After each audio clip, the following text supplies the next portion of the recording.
அப்பப்பா, இந்த வெயில் காலம் வந்தாலே ஒரே அசு புஸ்ஸு தான். அப்படியெல்லாம் இல்லை, வெயில் காலம் வந்தால் எவ்வளோ சூப்பர் விஷயங்கள் இருக்குது. அதில் ஒரு விஷயத்தை பற்றி தான் நான் இன்னைக்கு கதை சொல்ல போகிறேன். என்னென்னு கெஸ் பண்ணுறியா காக்கா? தர்பூசு இல்லை, குச்சி ஐஸ். குச்சி ஐஸ். ஓஹோ, அப்போ மெரினா பீச்சா? இல்லை காக்கா, இல்லை. அப்போ மாம்பழம். ஆமாம், கரெக்டு. அதுவும் மிக தித்திப்பான மாம்பழம். இந்த கதையை எழுதினவங்க மாளவிகா ஷெட்டி. அழகான சித்திரம் வரைஞ்சது அஜந்தா குஹடகுர்தா. மொழிபெயர்ப்பு செஞ்சது வஸ்தலா விஜயகுமார். அப்புறம் இந்த புக்கை பப்ளிஷ் பண்ணது யார் தெரியுமா? துலிகா பப்ளிஷர்ஸ். வெயில் அதிகமாகிவிட்டது. சுமாவின் வீட்டை சுற்றி இருந்த மாமரங்களின் இளம் பச்சை இலைகள் கரும் பச்சையாக மாறிக்கொண்டிருந்தன. தங்க நிற மாம்பூக்கள் இலைகளின் வழியே கொத்து கொத்தாக அழகாக எட்டி பார்த்தது. மாங்காய் காலத்தின் ஆரம்பத்தில் கருக்கு முறுக்கான பச்சை மாங்காய்களை வைத்து தொட்டா போடும் ஊறுகாய்களை நினைத்தாலே சுமாவுக்கு நாக்கில் எச்சில் உரியது. துளு மொழியில தொட்டானா பாட்டின்னு அர்த்தம், அஜ்ஜானா தாத்தான்னு அர்த்தம். சுமா தினமும் பள்ளிக்கூடத்திலிருந்து வீட்டுக்கு வந்ததும் ஆவி பறக்கும் கஞ்சியோடு அன்று செய்த மாங்காய் ஊறுகாயை தொட்டு கொண்டு சாப்பிடுவாள்.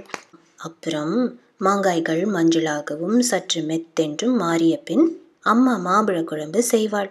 தித்திப்பான சதைப்பற்றான மாம்பழங்கள் மிதக்கும் மசாலா தேங்காய் குழம்புடன் சூடான சாதம். இதுவே சுமாவுக்கு ரொம்ப பிடிச்ச சாப்பாடாம். தன் மிக நெருங்கிய தோழியான ஜோதியுடன் தன் வீட்டை சுற்றி இருந்த மாமரங்களில் ஏறுவது சுமாவுக்கு ரொம்ப பிடிக்கும்.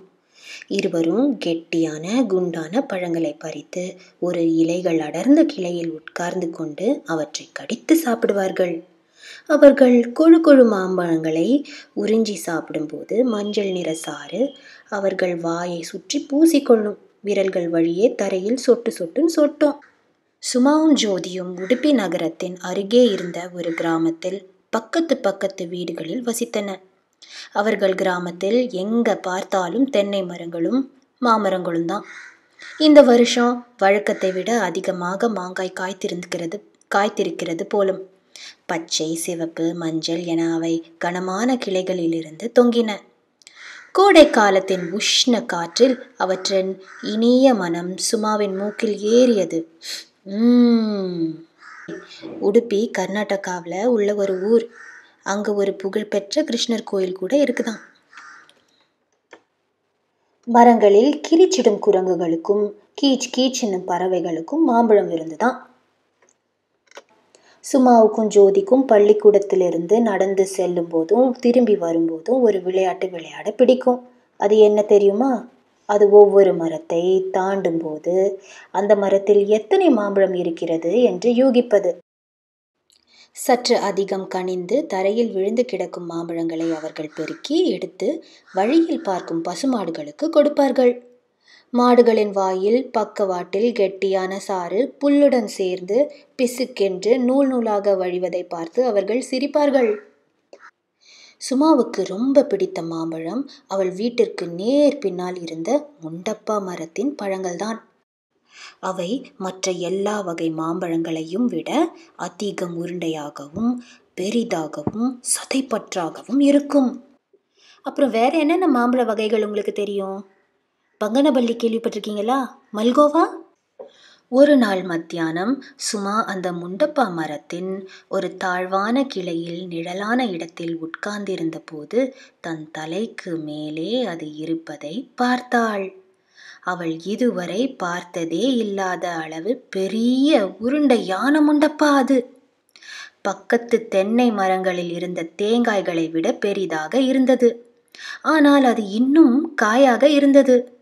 அது பழுத்து தித்திப்பாக ஆவதற்கு இன்னும் சில நாட்கள் ஆகும். சுமாவுக்கு அதை சாப்பிடுவதற்கு காத்திருக்க முடியவில்லை. இதை ஜோதிக்கு கூட சொல்லாமல் தானே முழு பழத்தையும் சாப்பிடலாம் என்று அவள் நினைத்தாள்.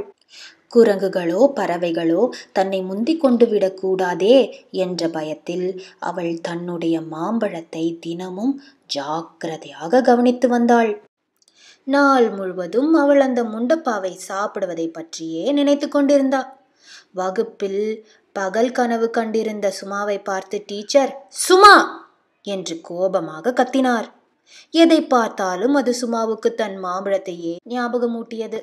பள்ளிக்கூட மைதானத்தில் குழந்தைகள் விளையாடி கொண்டிருந்த பந்து, அவளுடைய அஜ்ஜாவுடைய லுங்கியுடைய நிறம், அப்புறம் அவ தன் அப்பா அம்மா அஜ்ஜா தொட்டாவோட பார்க்க செல்லும் நாடகம், ஆரம்பிக்கும் முன் மரங்களின் பின்னே மறையும் சூரியன், அதான் சன்செட், இப்படி எல்லாமே.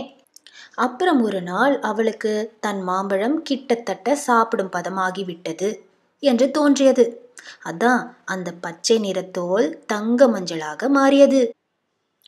ஆஹா, நாளைக்கு என்று சுமா மகிழ்ச்சியுடன் நினைத்தாள்.